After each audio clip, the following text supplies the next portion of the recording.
Ya, selamat pagi sahabat Games Forex. Ketemu lagi dengan saya Ando dan Miss Sandi di hari Kamis 29 Agustus. Ya, apa kabar Miss Sandi?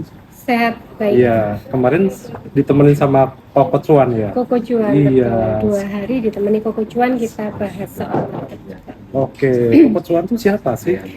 Kenapa namanya Koko Cuan? Karena orangnya suka cuan Oke, kayaknya. Koko Cuan ini juga salah satu hobinya trader cari cuan ya. yang hobinya cari cuan di Hmm. market yang selalu kita bahas setiap hari. Oke, dan hari ini berjumpa dengan saya lagi ya, nggak supaya nggak bosen. Jadi selang-seling ya Bu Sandi Iya, ya. betul. Oke. Tapi sayangnya nggak boleh diselang-seling ya. Iya, Gadis foreknya tetap sahabat Gadis Foreknya nggak bosen kan sama Miss Sandi kan? jangan dong. Enggak lah, nggak akan bosen. Oke, kita mau bahas apa nih Miss Sandi hari ini? Ada berita yang fenomenal selain pilkada. Kayaknya. Kemarin-kemarin kan pilkada nih beritanya lagi hangat ya. Kalau di Indonesia masih pilkada hari ini ya, Itu nggak ada pengaruh dengan rupiah.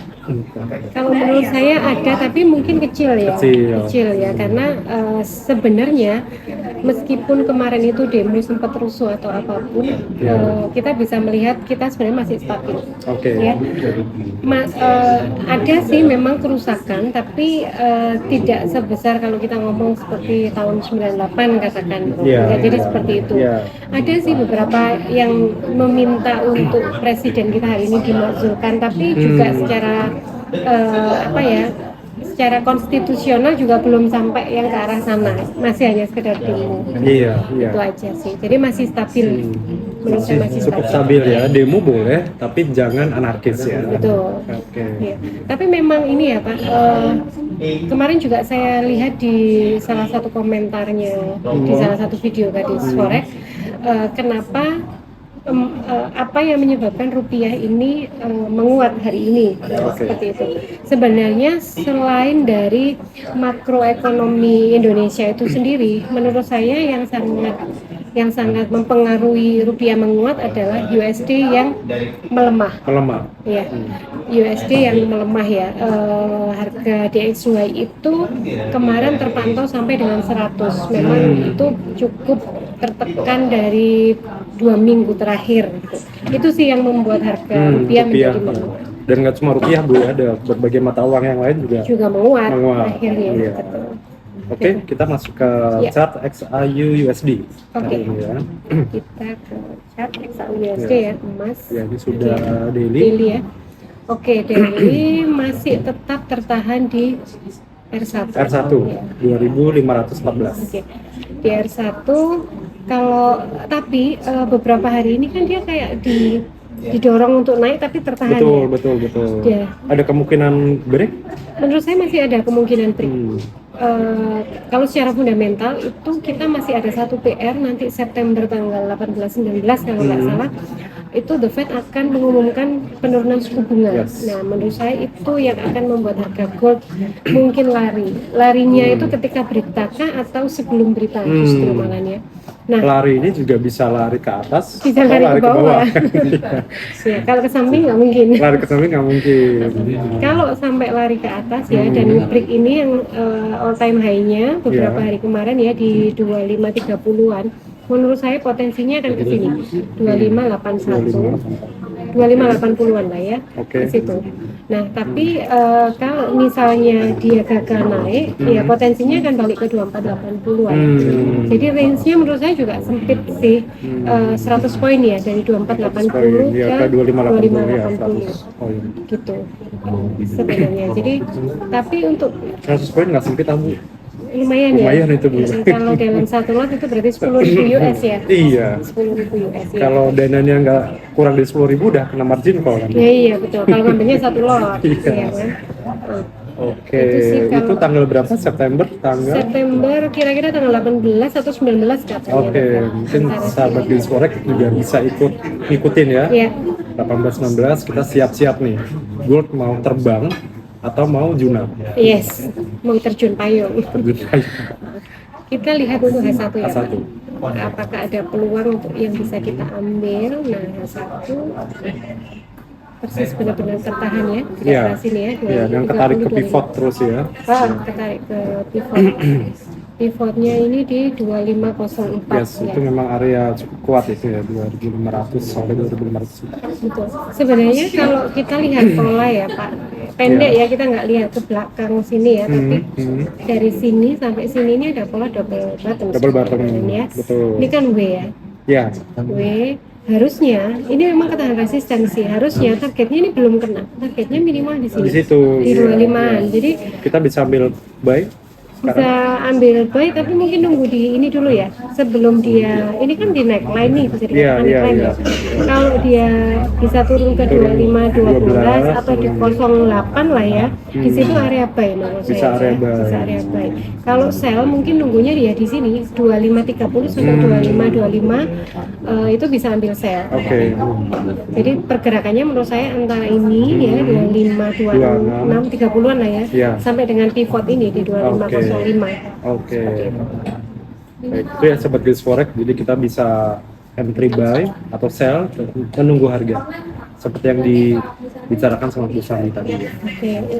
Jadi itu memang good, dan sebenarnya angkanya juga masih di sekitar di situ-situ aja sih, belum ada angka baru ya. Gitu. Itu Betul. untuk Oke, untuk gold. Kemudian selanjutnya kita ke kita oil ya masuk ke kali ya. oil. Saya sambil minum ya. Silakan. Enggak serat.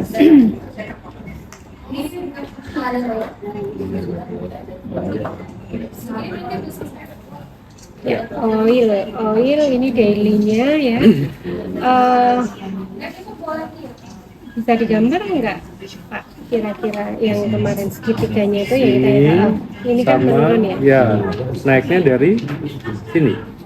Iya, sebenarnya udah ke atas sih. Iya, udah Sebenarnya atas. kalau ini mungkin Sini kemudian Dia turun, dia turun, ini ini juga lurus, agak lurus ya. agak lurus ya. Coba kita gambar. kita gambar supaya kita tahu bahwa sebenarnya memang ada pattern ya. Ini Tanahnya nggak blue. Nah, dari trend ini.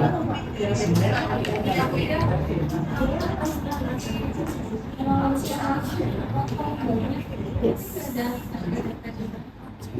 Kesini atau kesini Bu? Oke, kenain yang ya Sini ya? Iya. Hop, gitu aja. Oke, sama satu lagi.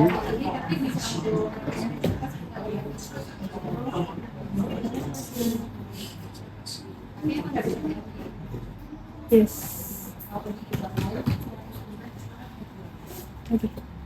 Ini Yes. kurang lebih. Oke. Jadi dia memang bikin pola masih triangle pattern ya, meskipun dia nggak simetris, nggak yang benar-benar segitiga, tapi Agak turun ya agak ini ya? turun ya, resistennya memang agak turun. Makanya kenapa kemarin waktu saya bilang atasnya itu sudah nggak 80 lagi di area 78-an ya, sekarang mungkin 77 area 77, atasnya. betul. Tapi yang bawah masih tetap di area 72 sampai dengan 70 lah kalau 70 saya ya. bilang.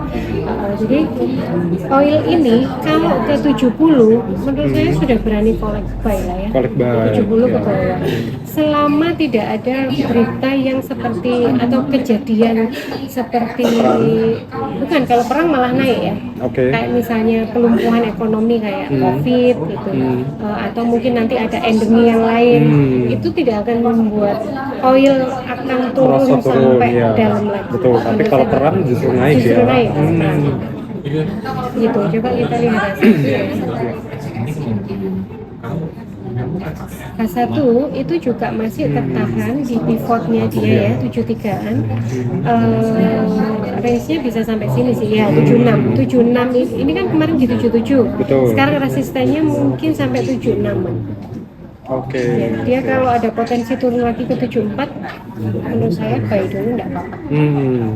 Jadi ini kalau turun 74 kita bisa collect buy ya, atau mau turun lagi di 73 72 Bu ya. 73 ini bisa sih, tapi menurut saya ini kuat. Kuat ya? Ya, 74. kalau kita pakai money management ya, kalau misalnya kita mau ambil satu lot, mungkin separuhnya kita beli di sini dulu, nanti separuhnya bisa beli di sini. Oke. Ya, stop lossnya di area sini 72 itu kalau kita Yes. tipis ya, maksudnya kita nggak yang terlalu panjang Ya. ambil posisinya. Nah, nanti take profitnya di sekitar 75 sampai dengan 76. Oke. Itu untuk oil. Saya tidak menyarankan sell dulu. Kalau sell tunggu di area 77 paling nggak 76 sampai 77 baru sell. Baru saya. Ya. Oke. Itu untuk oil. Itu untuk oil. Sekarang kita masuk ke Bitcoin. Ya, ini yang poin ini.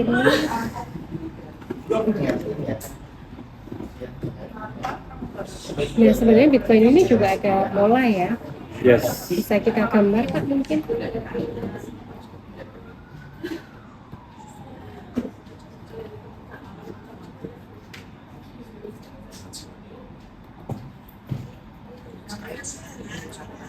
Kalau ini polanya bukan segitiga ya, lebih ke dia bikin base, cuman memang base-nya makin menurun.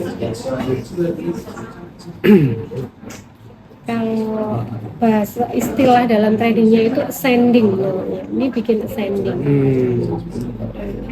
Sorry. Ini kurang naik. Apa di pas di ekor? Yes, Di ekor, ini ya. pasin di ekor yang sini.